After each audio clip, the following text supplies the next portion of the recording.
MGM sold it as adventure. History saw something darker. Northwest Passage is not about easy heroism.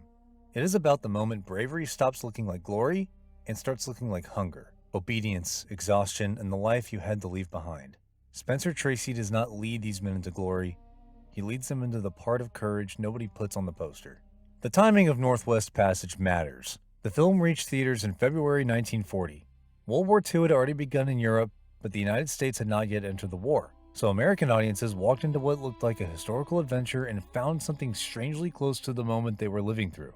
A military mission, a demanding commander, young men pulled away from ordinary life. A journey that sounds noble from a distance, then becomes brutal up close. According to the American Film Institute, the film was released as Northwest Passage, Book 1, Rogers Rangers. The little Book 1 tells us a lot. MGM had bought Kenneth Rogers' sprawling historical novel, and Turner Classic Movies notes that the studio planned to divide the story into two films. The first would follow Rogers' Rangers. The second would move closer to the actual search for the Northwest Passage. But the second movie never came, so even the title becomes an unfinished promise. The film says Northwest Passage, but the real passage is not across a continent. It is through suffering, and the mission at the center of the film is the St. Francis Raid, an attack on a predominantly Abenaki village in what is now Quebec. MGM frames that raid through Rogers and his men. That framing is why the film has become more difficult to watch with modern eyes. The movie asks us to admire endurance, but also asks us to accept a very one-sided version of violence. That is where Robert Young's Langdon Towne becomes important. Langdon does not begin as a warrior. He is an aspiring artist. He has romance in his future. Ruth Hussey's Elizabeth Brown represents affection, home, stability, the peaceful life waiting outside the wilderness. Before Northwest Passage becomes a survival epic, it gives Langdon a life worth losing. We see the shape of that life early on. Youth, talent, feeling, rebellion, and the possibility that his future might still belong to him. Then Spencer Tracy's Major Robert Rogers enters the story, and the private world begins to disappear. Art gives way to orders. Romance gives way to duty. The life Langdon might have had is interrupted by a mission larger than himself. That is what makes the 1940 context so powerful. Even though the story is set during the French and Indian War, it carries a very modern fear. What happens when history interrupts real life? In Northwest Passage, the answer is not speeches. It is hunger, marching, obedience, bravery with the shine scraped off. And standing at the center of that cost is Spencer Tracy, not as the man who makes the journey easier, but as the man who makes turning back impossible. By 1940, Spencer Tracy was not just a movie star. He was one of MGM's prestige stars. Back-to-back Academy Awards, audiences trusted him completely. That is why he is so powerful as Major Rogers, and why he becomes so unsettling. At first, Rogers looks like the man who could get anyone through. Brave, intelligent, disciplined, magnetic, he understands danger. He understands what men can survive before they understand it themselves. But the longer the journey goes on, the more complicated that becomes. Rogers is not comforting. He does not make suffering disappear, he makes suffering survivable. And that is a very different kind of leadership. That is why Tracy is the trick of the movie. With another actor, Rogers might become simply harsh. With Tracy, you understand why men follow him before you understand why they might fear him. In this movie, command is both rescue and threat. The men need Rogers, but needing a man does not mean he is gentle with you. Sometimes survival means following the only man strong enough to lead you out, even when you realize he may also be breaking you. King Vidor was the right director for that contradiction. MOMA has connected Northwest Passage to the prediction of Vidor's earlier war film The Big Parade, and Northwest Passage often feels like a cleaner frontier adventure than a war film wearing buckskin. Robert Young gives the film its vulnerable entry point, Walter Brennan gives it warmth, and Ruth Hussey's Elizabeth is not just romance, she is the life the war story interrupts. Langdon is not only marching away from comfort, he is marching away from a future. Because bravery is not just what men do in battle. Sometimes it is what remains after the life you wanted has been taken off the table. This is where Northwest Passage becomes more than an MGM adventure. At the beginning, the story still has the shape of one. A young man in trouble, a famous commander, a dangerous mission, a march into the wilderness. In the movie's imagination, Rogers' Rangers are not ordinary soldiers. They represent speed, endurance, wilderness fighting, and survival far from the safety of formal battle lines. But as the journey continues, the adventure is stripped down. Food disappears. Strength disappears. Certainty disappears. The uniforms grow dirtier. The faces grow tighter. The march stops looking like a bold expedition and starts looking like men being worn down one step at a time. That is why the human chain sequence matters so much. It is not just spectacle. It is the whole movie in one image. Men surviving because they are tied to each other, and because the man leading them refuses to let the line break. Northwest Passage is not quite an anti-war film. It still believes in duty, bravery, and endurance. But it is anti-comfort. It refuses to let the audience enjoy war as a clean fantasy. Sometimes heroism is a man too hungry to stand. Sometimes it is obedience when every instinct wants to stop. And sometimes it is realizing that the leader who may save you is also the person who can demand more than you thought anyone had the right to ask. For audiences in 1940, that must have had a particular charge. Europe was already learning that bravery would not look like parade ground glory. It would look like blackouts, rationing, separation, and ordinary lives rewritten by war.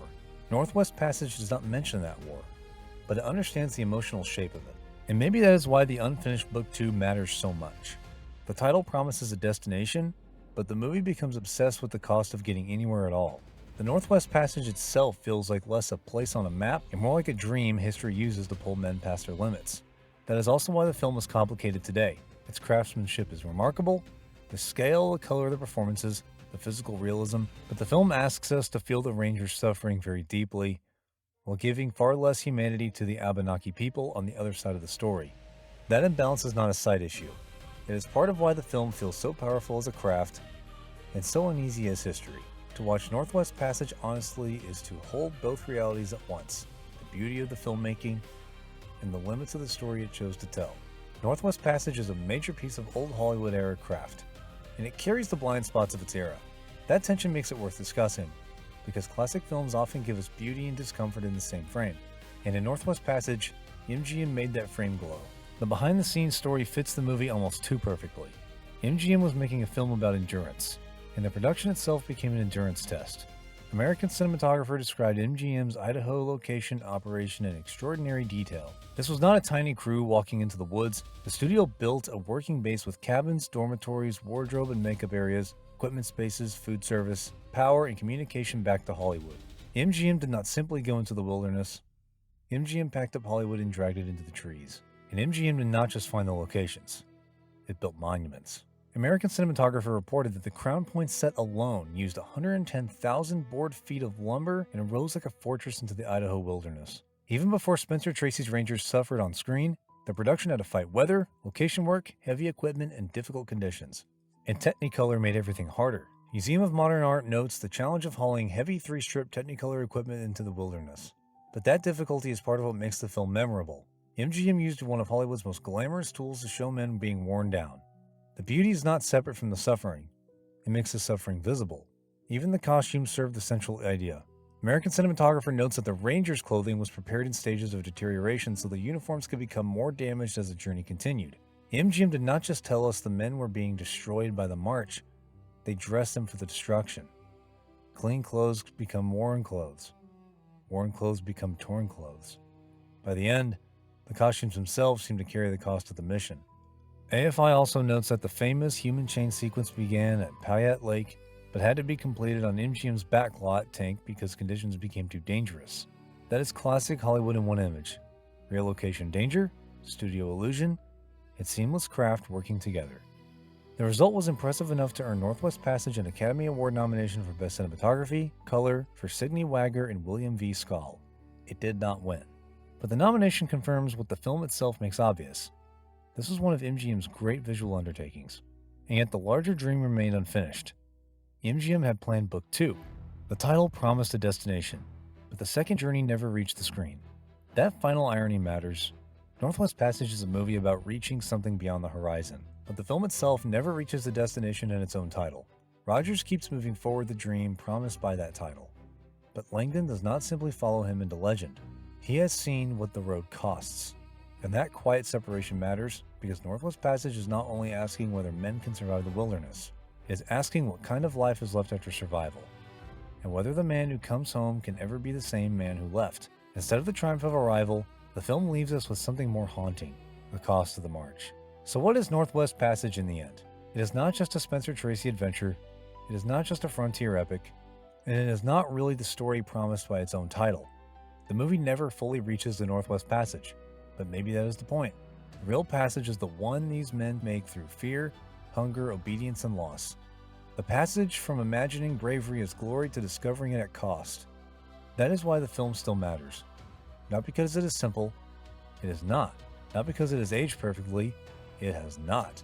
but because underneath the grand MGM spectacle is a surprisingly hard truth. Heroism is not always beautiful while it is happening. Sometimes it is lonely, sometimes it is frightening, sometimes it means following the next order because the alternative is collapse. Spencer Tracy does not lead these men into glory.